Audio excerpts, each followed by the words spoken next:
Toujours disait pour la Refoua Shema, la guérison complète et rapide de Rivka Chaya Bat Julie Gezala. Bézat Hashem. Amen. Une histoire qui s'est passée il y a quelque temps dans une yeshiva pour Baalei Tshuva.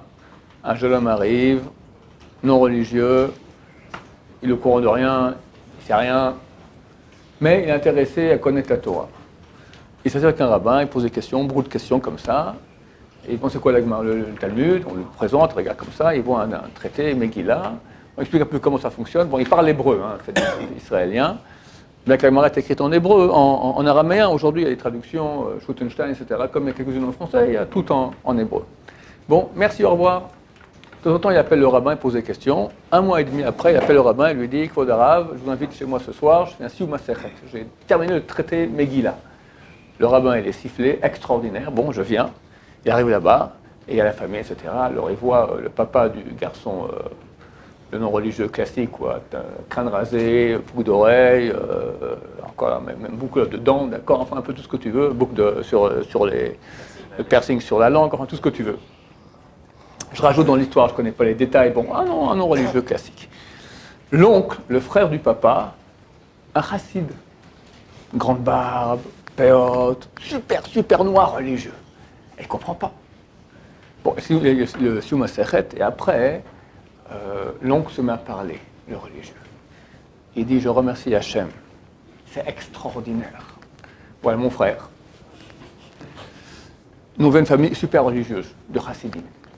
Quand mon frère avait 18 ans, il a tout plaqué. Il est parti, bye bye, terminé, non religieux. Ma mère, pendant 18 ans, chaque fois qu'elle allumait les bougies pour Shabbat, pendant 3/4 d'heure, elle pleurait. Hachem, fais faire tchouva, mon fils, qui revient à la Torah, qui revient à la Torah.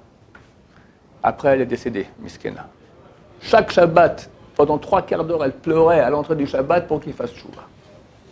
Mon père qui était veuf, encore 7 ans après, il a remplacé 3/4 d'heure, chaque Shabbat, il priait pour que mon frère fasse tchouva. Et il est décédé. Et après, moi, j'ai continué. Et j'ai imploré Hachem et j'ai prié. Et mon frère ne change pas. Et jusqu'à hier soir. Hier soir, mon neveu m'appelle, tonton, viens, je suis un Sioum Masechet. J'en ai pas cru mes oreilles. Et je pleure. Et je remercie Hachem. J'ai compris que les prières de ma mère, de mon père, propre prière, alors ça n'a pas aidé pour mon frère, je pense qu'il fera tchouva, lui aussi, il m'a pleuré, j'imagine aussi là-bas, le père, d'accord? Mais ça a aidé au moins pour les petits-enfants. Effectivement, le gosse, il a fait une tchouva totale, rapide. Et ça, c'est une chose qu'il faut savoir. Des fois, quelqu'un prie pour ses enfants, prie pour une chose. Alors, des fois, c'est bloqué. Le type a un libre arbitre, il ne veut pas faire tchouva, on ne peut pas le faire tchouva de force. Mais il n'y a aucune prière qui part de rien, qui a disparu. Aucune. Parce qu'aujourd'hui, il y a des dizaines de milliers de gens qui font tchouva, qui reviennent à la Torah, c'est parce que leurs ancêtres, à l'époque déjà, ils ont prié énormément pour que leur fils qui avait quitté la Torah revienne. Ça n'a pas marché ni pour le fils, ni le petit-fils, mais l'arrière-petit-fils, l'arrière-petit-fils, ça marche. Chavetz Chaim, un jour, on lui a montré un livre de Tehillim. Il ouvre, il se met à pleurer. Il dit, voyez, ce livre de Tehillim, il est tout... il est plein de taches. Et il est tout comme ça gondolé. C'est les larmes de ma mère qui priait pour que, quand j'étais encore enfant, que je devienne un Talmid Chacham. C'est grâce à ces larmes-là que je deviens un Talmid Chacham. C'est super important. Le Stapler, il disait, l'éducation, les gens croient qu'il y a l'éducation, puis aussi la prière. Il dit, c'est faux.